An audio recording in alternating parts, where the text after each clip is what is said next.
आप सभी के हृदय में विराजमान परमात्मा को मेरी राम राम।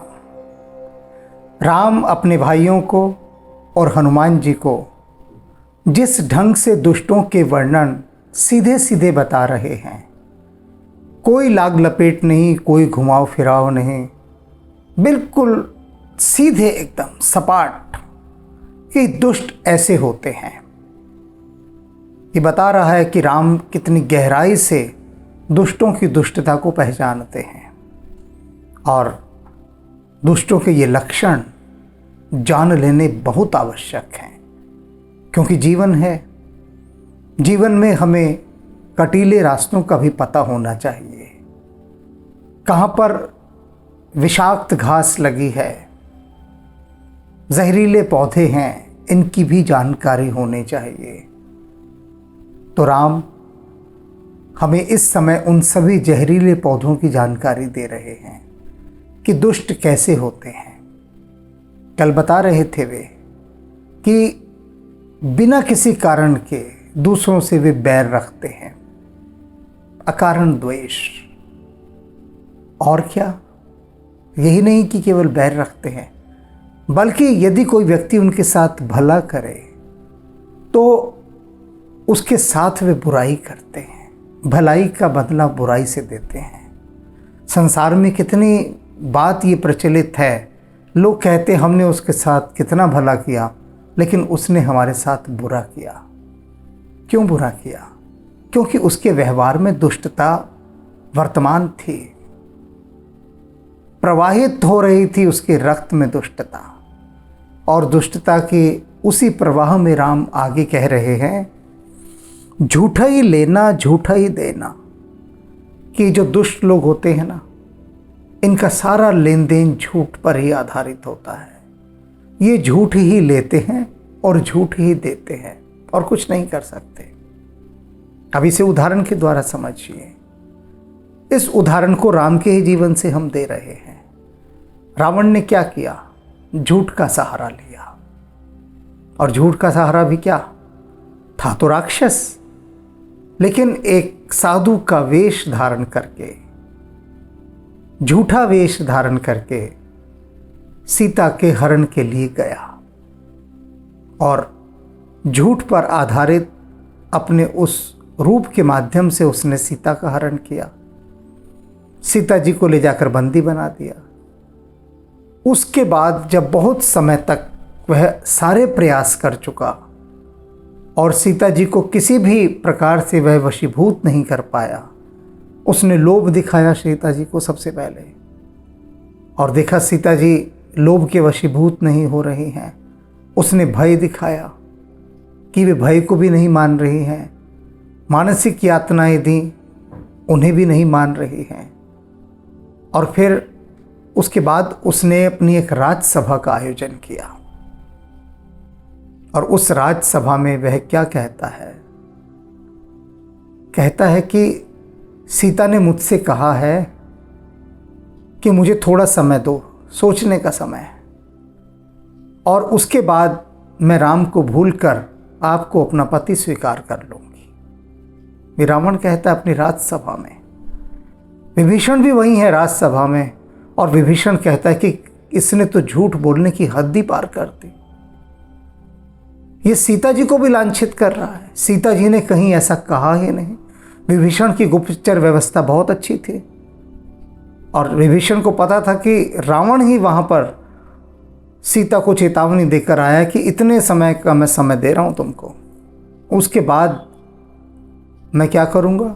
मैं तुम्हारे टुकड़े टुकड़े कर दूंगा और उन टुकड़ों को खा जाऊंगा। मेरा जो सुबह का कलेवा होगा, कलेवा यानी ब्रेकफास्ट, उस ब्रेकफास्ट में मैं तुम्हें मारकर खाऊंगा। धमका कर जाता है और अपनी सभा में जाकर यह बोल रहा है। रावण ने प्रत्येक स्थान पर झूठ बोला, प्रत्येक स्थान पर। और ये तो भगवान शिव पार्वती से कह रहे हैं कि देखती हो रावण को, इस जैसा दुरात्मा कोई नहीं। ये शिव कहते हैं। तो राम बता रहे हैं कि झूठा ही लेना झूठा ही देना। ये जो दुष्ट व्यक्ति होते हैं, ये बस झूठ पर ही अपना जीवन आधारित रखते हैं। झूठ ही भोजन, और ये झूठ ही उनका भोजन होता है। झूठ चबेना और झूठ ही चबेना है। इसके माध्यम से क्या कहना चाहते हैं? कुछ नहीं होगा जीवन में उनके पास। चबेना माने लोक दिखावा। खाएंगे तो चबेना, चना चबेना, यानी गरीब लोग क्या करते हैं? चबेना खाते हैं। भाई बहुत अच्छा खाने को सामान नहीं है तो गुड़ चना खा लिया, सत्तू खा लिया, मुरमुरे खा लिए, चिवड़ा खा लिया, तो इसे चना चबेना कहते हैं कि एक मुट्ठी चना लो और गुड़ खा लो, पेट भर जाता है। गरीब आदमी है, पेट तो भरना है, तो एक चना चबेना। कि ये झूठे लोग ऐसे होते हैं कि चना चबेना खाते हैं और संसार को क्या कहते हैं कि हम तो खूब माल उड़ाते हैं, बढ़िया गाड़ी लेंगे, बढ़िया फ़ोन लेंगे, सब किश्तों में लेंगे, ब्याज चढ़ा हुआ है, कर्ज़ों के नीचे दबे हुए हैं, घर में खाने को पैसा नहीं, बच्चे की फीस देने को पैसा नहीं, स्कूल की कुछ नहीं है, लेकिन लोक दिखावा ऐसा कि संसार को लगे कि ये तो शाही परिवार के लोग हैं। झूठा ही चबेना, और झूठा ये चबेना है उनका, ये पाखंड है, ये दिखावा है। तो दुष्ट लोग ऐसे होते हैं जिनमें ना गुण होता है, ना प्रतिभा होती है, कुछ नहीं होता, लेकिन झूठा प्रदर्शन होता है, पाखंड होता है, और उस पाखंड के माध्यम से वे संसार को प्रभावित करते हैं। बोल ही मधुर बचन जिम मोरा, और जब बोलते हैं लोगों से, क्योंकि झूठे लोग हैं, और झूठे लोग जब लोगों से बात करते हैं तो उनके वचन ऐसे होते हैं जैसे मोर बोल रहा हो। मोर की जो ध्वनि होती है बरबस खींच लेती है अपनी ओर, आकर्षित कर ली होती है। तो इतने मीठा बोलते हैं लोग, इतना मीठा बोलते हैं कि उस मिठास में लोग भ्रमित हो जाते हैं, उस मिठास में। और खाई महा अहि हृदय कठोरा, लेकिन इनका हृदय बहुत कठोर होता है, बहुत कठोर हृदय होता है। कैसे? जैसे मोर कितना मधुर बोलता है, लेकिन उसका भोजन क्या है? खाई महा अहि, जहरीले सांपों को खाता है, जहरीले सांपों को खाने वाला, और उसका स्वर कितना मधुर। इसी प्रकार से ये दुष्ट लोग होते हैं। ये दुष्ट लोग कठोर हृदय, संसार को छलने की, सताने की, लूटने की इनकी मंशा रहती है, और उस मंशा के चलते ये बड़े मधुर भाषी हो जाते हैं। पाखंड का जीवन, ये किस प्रकार से उसको छलना है, ठगना है, तो झूठ ही इनका भोजन होता है। जैसे कि राम जी ने अभी बताया कि किस प्रकार से झूठ को ही ये हर समय अपने जीवन में उतारे रखते हैं। पर द्रोही, पर दार रत, पर धन, पर अपवाद। और कैसे होते हैं? पर द्रोही, सदा दूसरों के प्रति शत्रुता का व्यवहार रखते हैं, हर समय लड़ने मरने पर उतारू, हर समय। ये दुष्टों का स्वभाव होता है। और किसमें आकर्षित रहते हैं? पर दारा, पर धन, पर अपवाद।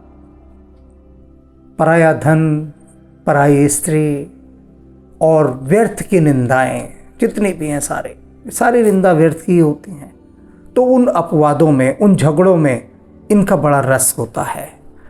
ते नर पामर पापमय, देह धरे मन जात। ते नर, ऐसे नर कैसे हैं? पामर, पापी हैं ये लोग, सदा पापात्मा, पाप में जिसकी आत्मा बसती है। पापमय देह, और इनकी देह कैसी है? पापमय देह धरे मन जात, जैसे कि मानो राक्षस ही मनुष्य की देह धारण करके आ गया हो। अब राक्षस की देह कोई अलग नहीं होती, न देवताओं की देह अलग होती है, मनुष्य की ही देह होती है, जिसको लोग कहते हैं कि आप तो देवताओं के समान हैं। मनुष्य की ही देह होती है जिसे लोग कहते हैं कि ये तो राक्षस है, ये मनुष्य थोड़ी ना है।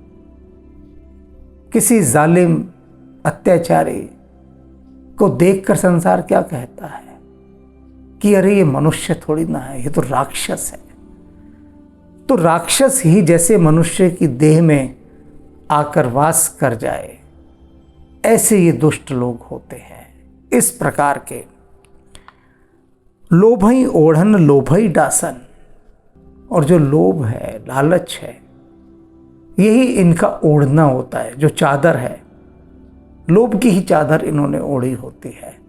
और लोभई डासन, डासन माने बिछोना, लोभ का ही बिछोना ये बिछाते हैं, यानी बिस्तर लोभ का, जिससे खुद को ढकते हैं वो चादर लोभ की। और शिश्रोण दर पर जमपुर त्रासना, और केवल मैथुन और आहार, बस इनको इसी से लेना देना होता है। ये पशु का जीवन होता है, सिर्फ मैथुन और आहार। ये जितने राक्षस थे, जितने राक्षस लंका के, अधिकांश का एक ही नियम था, एक ही नियम, कि खूब डटकर खाओ और मैथुन में लीन रहो। रात को इनके उत्सव होते थे राक्षसों के, और उत्सवों में कितना भोजन बनता था, और कितना भोजन बनता था, किस किस प्रकार का बनता था। यदि इसकी जानकारी चाहिए तो जो आध्यात्मिक उपन्यास है हमारा C.S. सुदलाए, उसमें चले जाइए, आप प्रवेश कर जाइए। उसमें आप देखेंगे कि लंका में जब हनुमान जी सीता जी को खोज रहे हैं तो रावण के महल के अंदर वो उस स्थान पर जाते हैं जहाँ भोजन बनता है। रावण की किचन, रावण की शाही रसोई, उस शाही रसोई में जब हनुमान प्रवेश करते हैं तो देखकर भौचक्के के रह जाते हैं। और उसके साथ ही पार्टी हॉल था, उत्सव स्थल जहाँ पर उत्सव होते थे, तो वो देखकर हैरान हैं हनुमान। लंका में रात रात भर उत्सव चलते हैं, रात रात भर, और दिन में सारे राक्षस सोते हैं। एक सज्जन मुझे बता रहे थे कि वे रात को पार्टी में गए और सुबह 5 बजे लौटे हैं घर। तो मैंने थोड़ा आश्चर्य व्यक्त किया। मैंने कहा, रात को 12 बजे आपकी पार्टी शुरू हुई और सुबह 5 बजे ख़त्म हुई। जागरण तो मैंने सुना है कि रात को जागरण होते हैं और उसमें सुबह 5 बजे भोग पड़ता है, फिर आरती होती है, तो ये आपकी कौन सी पार्टी? तो उन सज्जन ने मुझे बताया कि आप किस दुनिया में रहते हैं। अरे सारी कॉकटेल पार्टियां रात को होती हैं। 12 बजे पार्टी शुरू होती है, पूरी रात चलती है, सुबह 5 बजे सब लोग अपने अपने घर जाते हैं। जो घर जाने की स्थिति में नहीं होते उनके ड्राइवर उनको गाड़ियों में फेंक कर घर ले जाते हैं, और फिर वो आदमी 12-1 बजे सोकर उठता है। ऐसा बहुत बड़ा वर्ग है, बहुत बड़ा, जो रात भर पार्टियों में जाता है, सुबह सोएगा, 12 बजे करीब उठेगा, फिर नाश्ता करेगा, 3 बजे करीब वो कुछ आँख खोलने लायक होता है, और जब रात के 10 बजते हैं उस समय वो पूरी ऊर्जा में होता है, पूरी शक्ति के साथ, और पूरी रात भर वो पूरी शक्ति के साथ जागता है। हम लोग की तरह नहीं कि जहाँ 10-11 बजे नहीं कि नींद आने लगी, और वो लोग तो जहाँ 10-11 बजे नहीं कि उनके अंदर शक्ति आने लगती, क्योंकि दिन भर तो सोए हैं। तो इसीलिए राक्षसों को निशाचर भी कहा गया। निशाचर माने रात में विचरने वाले। रात में उन्हें बड़ा बल होता था, वो दिन भर सोते थे। तो यही क्या कह रहे हैं कि किस पर दृष्टि रहती है इनकी? मैथुन पर और आहार पर। जमपुर त्रासना, और यमलोक का तो उन्हें डर ही नहीं होता, मृत्यु का तो कोई भय नहीं होता। अब लंका के सारे राक्षस भय मुक्त थे, डरते ही नहीं थे कि कभी मृत्यु भी आएगी। वो कहते हमें कौन मारेगा, मृत्यु का भय नहीं था। और सामान्य संसार में भी यही होता है। जितने भी दुरात्मा हैं, जितने भी पापी हैं, लोग उनसे क्या सवाल करते हैं कि तुम्हें भगवान का भी डर नहीं? तो वो हंस देते हैं कि कौन भगवान, कैसा भगवान। उनको किसी मृत्यु के देवता का कोई भय नहीं, यमराज का कोई भय नहीं। और मैंने बहुत प्रश्न करते लोग ऐसे देखे हैं, मुझसे पूछते हैं कि ये जो इतने पापी लोग हैं, इतने लुटेरे लोग, कई भगवान से भी नहीं डरते हैं? मैंने कहा नहीं डरते, बिल्कुल नहीं डरते। डरते होते तो ऐसा क्यों करते? और डरने का कोई कारण भी तो होना चाहिए भगवान से।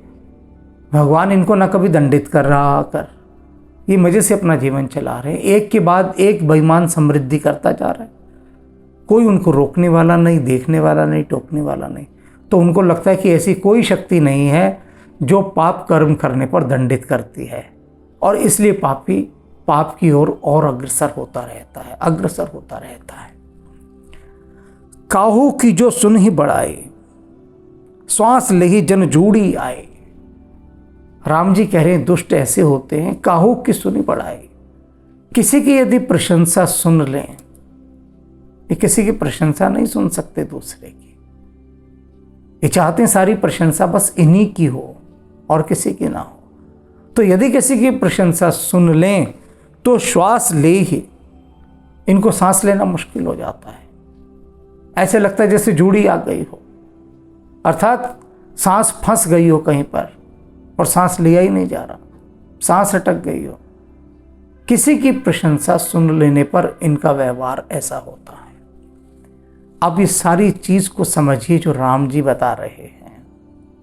चारों तरफ ऐसे दुष्टों की भरमार है, जिनकी सिर्फ लोभ में दृष्टि है, दिन भर जो केवल झूठ बोलते हैं और झूठ बोल बोल कर वे भ्रष्टाचार करते हैं, धन कमाते हैं, सिर्फ झूठ बोलकर, झूठ पर ही दृष्टि, झूठ ही उनका भोजन, झूठ ही उनका चना चबेना, झूठ ही उनकी ओढ़न है, झूठ ही उनकी बिछावन है। और जब इतना सर्वत्र चारों तरफ यत्र तत्र उनके झूठ छाया होता है, तब जो देखने सुनने वाला है उसे वही झूठ सत्य जान पड़ता है, वही झूठ। रावण ने इस प्रकार के न जाने कितने झूठ फैला दिए थे, कितने झूठ। उसने राम के विषय में झूठ फैलाया, राम की प्रशंसा नहीं सुन सकता था। राम की प्रशंसा सुनते ही रावण को लगता था जैसे उसकी मौत आ गई हो। तो जब भी कोई रावण के सामने कहता था कि उसके गुप्तचर कहते हैं, रावण के गुप्तचर, जब रावण कहता है कि जरा पता करो कौन है ये राम लक्ष्मण, तो वे बताते हैं आकर कि राम अपने पिता की प्रतिज्ञा को पूरा करने के लिए, रघुकुल की रीत निभाने के लिए कि प्राण जाई पर वचन न जाए, तो पिता के वचन की रक्षा करने के लिए अपना साम्राज्य सब छोड़कर वन को चले गए हैं। तो रावण कहता है नहीं, ये बात गलत है, ऐसा नहीं है। तुम प्रचारित करो कि दशरथ ने इनको निकाल दिया है, कि राम इतना अयोग्य है कि दशरथ तक उसे सहन नहीं कर सकता, तो दशरथ ने उसे अपने राज्य से निकाल दिया और सब आदमी इसको स्वीकार करेंगे। रावण कहता है खूब प्रचार करो इसका, ये दुष्प्रचार करो। और क्यों लोग इसको स्वीकार करेंगे? क्योंकि संसारी लोग हैं, वे जानते हैं कि हम एक एक हाथ जितनी जगह के लिए भाइयों को मार डालते हैं, एक एक हाथ जितनी जगह के लिए। वही युग था जब वाली ने सुग्रीव की हत्या के कितने प्रयास किए, उसे निकाल दिया राज्य से। भाई भाई का वैरी था, सिंहासन के लिए तो था सब। मुझे लगा कि सुग्रीव उसका सिंहासन कब जाना चाहता है। तो रावण की सोच देखिए, रावण कहता है झूठ का इतना प्रचार करो कि वे सच लगने लगे। तो सब मेरे राक्षस इस बात का प्रचार करें कि राम ने कोई त्याग वगैरह नहीं किया है, क्योंकि कोई त्याग कर ही नहीं सकता। भला अपना साम्राज्य कोई छोड़ता है? साम्राज्य कितनी कठिनाइयों से पाए जाते हैं। और ऐसा कभी होता है कि कोई ऐसा व्यक्ति हो कि जो पिता के वचन की लाज रखने के लिए साम्राज्य ही छोड़ दे? अरे अगर पिता को बंदी बनाकर कारागार में डाल दिया जाए तो बात समझ में आते कि हाँ ठीक है भाई, राज पाने के लिए सब कुछ करना पड़ता है। बाप को भी यदि कैद खाने में डाल दिया तो कोई फर्क नहीं पड़ता, राज चाहिए। लेकिन उस राज को छोड़कर कोई पिता का वचन निभाने निकल जाए, ये कोई भी संसारी आदमी की समझ में बात आ ही नहीं सकती। कोई इसे मानेगा ही नहीं ये सच है। तो इसका प्रचार करो, क्योंकि रावण राम की प्रशंसा सुन ही नहीं सकता। रावण ने सदा राम के लिए एक ही शब्द का इस्तेमाल किया, तपस्वी। वे तापस लोग। अब ये तपस्वी सम्मान में नहीं किया जा रहा। तपस्वी का मतलब कंगले, भिखारी। कहते हैं ये तपस्वी लोग हैं, ये भिखारी लोग हैं। तो रावण जो था, पग पग पर पग पग पर राम के लिए अपशब्द कहता था। और वे लोग जो कहते हैं राम से महान रावण है, रावण इतने वेदों का ज्ञाता, प्रकांड पंडित, तो वही प्रकांड पंडित राम को स्थान स्थान पर अशोभनीय शब्द कहता दिखाई देता है। वेदों का ज्ञाता होना कोई बड़ी बात है क्या? अरे पढ़ाई लिखाई कर ली, वेदों को पढ़ लिया, शास्त्रों का अध्ययन कर लिया, उससे कहीं पवित्र आत्मा हो जाता है आदमी? अब ये इतने बड़े बड़े लोग हैं, पढ़ाई किए हुए बुद्धिमान लोग, पढ़ाई करके क्या उनका चरित्र बन गया? पढ़ाई करके एक धार मिल गई बुद्धि को, पढ़ाई करने के बाद उनको वो महारत हासिल हो गई कि किस तरह से पैसे को चालाकी से कमाया जा सके। तो वो जो ज्ञान था वो उनके लिए एक पैसा कमाने का एक हथियार हो गया। अब जो आदमी पढ़ा लिखा नहीं है वो हाथ में चाकू लेकर निकलता है, लोगों को लूटता है। जो पढ़ा लिखा है बहुत ज़्यादा और जो भ्रष्टाचारी है वो क्या करता है? अपनी इस विद्या के माध्यम से कलम की तलवार बनाता है और उससे धन की चोरी करता है। यही बात राम यहाँ समझा रहे हैं इस पूरे उसमें कि दुष्टों के लक्षण समझ लो। दूसरे की प्रशंसा सह नहीं सकता और सदा उसकी दृष्टि लोभ पर ही केंद्रित होती है। रावण की सारी दृष्टि लोभ पर थी। लोभ ही उसका ओढ़ना था, लोभ ही उसका बिछोना था। पूरी दृष्टि सीता जी पर रही। राम ने भी कहा ना कि दुष्ट की सारी दृष्टि पर दारा यानी पराई स्त्री और पराई धन पर रहती है और सदा निंदा करता है। तो रावण छल से सूनेपन में सीता जी को हर के ले आया, उस पर उनकी कुदृष्टि पड़ती रही। तो ये दुष्टों के लक्षण राम जो बता रहे हैं ना, इन्हें बहुत सावधानी के साथ संभाल कर रखना है जीवन में। क्यों रखना है? इसलिए नहीं कि दुष्टों की पहचान करनी है, वो तो करनी है, इसलिए कि कहीं ये दुष्टता के रोगाणु हमारे भीतर तो नहीं आ रहे। ये स्केल है जो राम दे रहे हैं, पैमाना नापने का एक पैमाइश है कि इस पैमाइश से, इस कसौटी से हमें अपने को भी कसते रहना है कि कहीं ऐसा तो नहीं है कि इनसे हम भी इन्फेक्टेड हो रहे हैं, संक्रमित हो रहे हैं इन लक्षणों से, और अगर हो रहे हैं तो तत्काल अपनी चिकित्सा करें। संभलना है, संभल कर चलना है, और उसके साथ साथ ये जो राम दिव्य ज्ञान दे रहे हैं इसे बहुत सहेज कर रखना